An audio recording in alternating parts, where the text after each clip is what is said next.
Namaste, and welcome back to Punk Rock Yoga.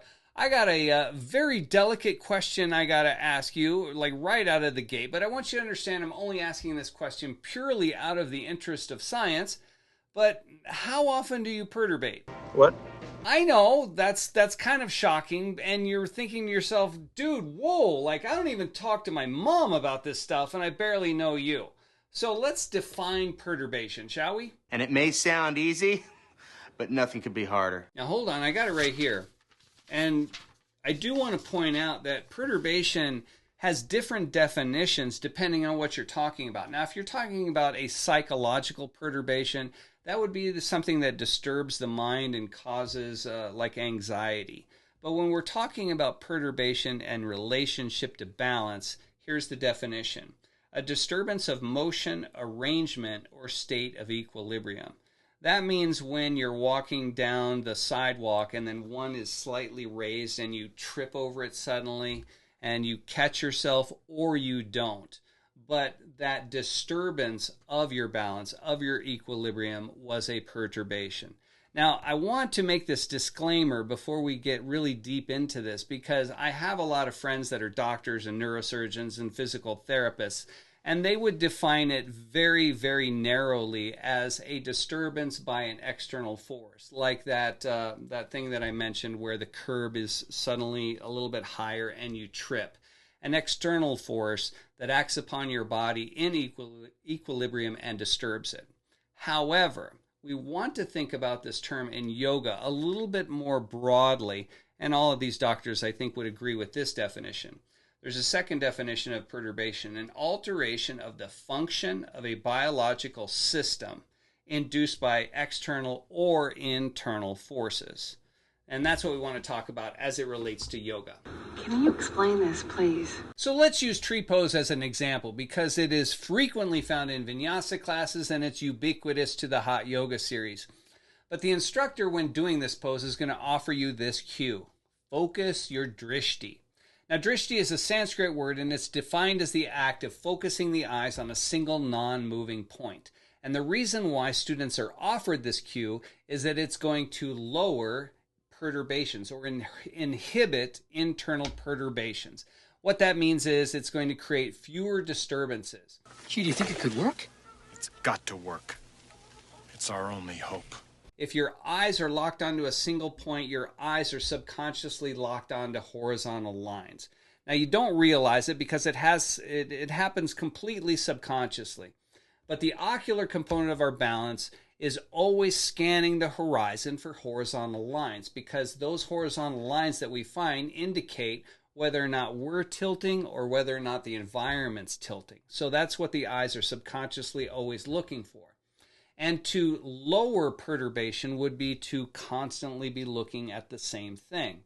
But remember, once we've developed the skill to be able to stand on one leg confidently from anywhere from 30 to 60 seconds, then we've mastered that base level skill. And in order to increase the challenge, and increasing the challenge and performing at the edge of our ability is how we improve.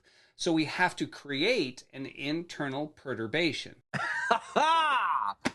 Nice! We would do this with the eyes, either by looking somewhere else, redirecting the eyes so that they have to take that lock off of horizontal lines and then refine them again after the eyes settle. Or you can just continually, let's say you're looking in the mirror at a class of yoga students, and just look in the mirror at everyone else doing the pose. Now, when you look in the mirror and see somebody else kind of struggling or kind of falling off balance, that's going to mess with your balance, because you're going to always be asking yourself, is that person moving or am I moving? Great question. Another thing you can do, and it's very commonly found in yoga classes, is to close your eyes.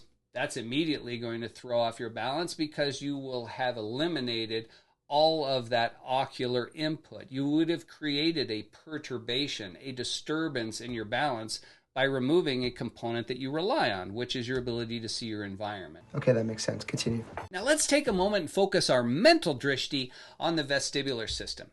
Inside of each of your ears, you have these two little hula hoops, and those hula hoops are filled with fluid and little tiny hairs. And every time you tilt or turn your head, That fluid moves around in the hoop and it triggers different hairs. And what it does is it gives our nervous system a sense of orientation to our center of mass and the environment around us. It basically helps us understand ourself in space. It works in the same way almost that a phone works when it knows when it's in portrait mode or when it's in landscape mode. So one of the ways in which we can create an internal perturbation of the vestibular system is simply by tilting or turning the head. Any head movement that causes these very subtle changes inside of our ear to have to reinterpret where our body is in space creates an internal perturbation of our balance. Okay, I'm getting tingles. So the third component of our balance that we need to understand is called the proprioceptive system. And that is a network of thousands and thousands and thousands of nerve endings that are in our muscles, they're in our joints, they're even in our skin. And what they do is provide real-time feedback of where our body is in space. They essentially function as the body's GPS. Let me give you an example here. So I'm going to date myself horribly. When I was a kid, when I was in high school, I used to deliver pizza for Domino's Pizza. Trust me, he's telling a story. That was a long time ago. They didn't have cell phones and they didn't have GPS. The way I was able to deliver pizza is by looking at the map before I left the restaurant. I had to memorize where the restaurant was, which streets to take, when to make right and left turns, when to find the cross street that's going to indicate I'm at a certain numerical series of numbers, and look on either the right or left side of the road.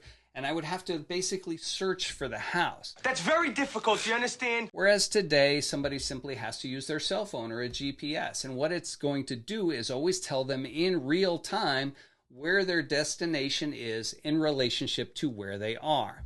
So in the body, the proprioceptive system works by telling me, even with my eyes closed and even with my finger moving, where to touch the tip of my nose. Applause, applause, applause. That's how the proprioceptive system works. Now we create perturbations of the proprioceptive system by moving the body and having the body have to compensate by moving our center of mass. That means that if I'm standing on my right leg only, and if I lean more to the left, my body's going to have to shift to the right and tighten on the right and move my center of mass so that I'm balancing on my right leg no matter where the rest of my body goes. That's how you would create a perturbation of the proprioceptive system. We've already talked about how you would perturbate your navicular system or your ocular system. But to create a ninja-like effect, to become a Jedi at balance, we would learn to challenge all three of those things, to be able to stand on one leg and move the body and the head and the eyes. And I guarantee you, once you're able to master just the basics of balance and you can stand on one leg for 60 seconds, it's time to create more perturbations. It's time to start perturbating, people. And let me tell you something. Every time I'm in yoga, I'm perturbating. Yeah, it's like the show really found itself, you know. Glad we stuck with it.